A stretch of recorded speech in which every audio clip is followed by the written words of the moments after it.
La ligne, nul n'ose en douter, et c'est droit, net, précis, direct. C'est la plus chère valeur en vigueur au siècle XXIe.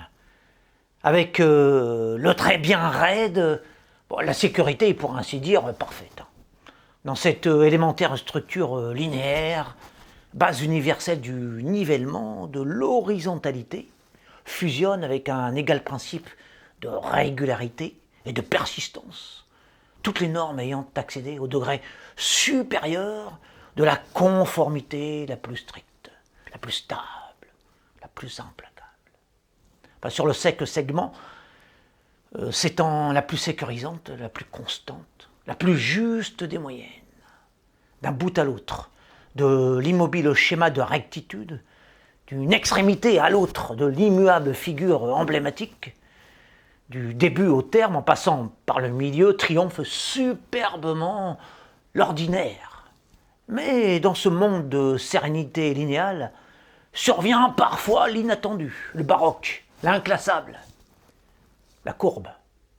Obéissant à des lois fiantes, subtiles, à incarnation odieuse de la fantaisie la plus gratuite, du désordre, fruit infâme de la nouveauté, elle brise toute certitude.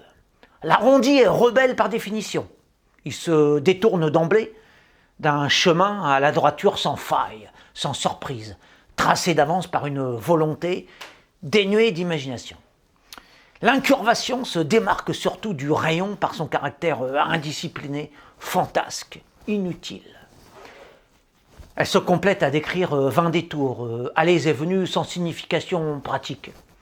Le virage s'insère dans un espace d'anarchie joyeuse que la flèche, inexorablement droite, ignorera toujours.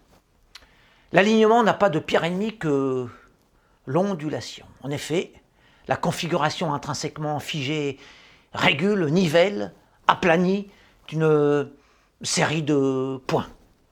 Alors que la forme circulaire est dépourvue de cette caractéristique consistant en une fatale continuité. Chaque arc est unique, chaque boucle est nouvelle. De la sinuosité naît l'arabesque, l'image, l'onde qui donne la vibration. Du méandre surgit l'imprévu, l'irrationnel, le romanesque, la rêverie, l'émotion. Et c'est alors le triomphe sans équivalence de l'extraordinaire.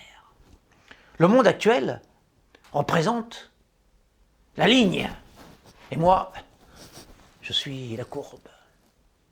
Alors il s'agit essentiellement de la torsion labiale provoquée par la contraction des muscles zygomatiques.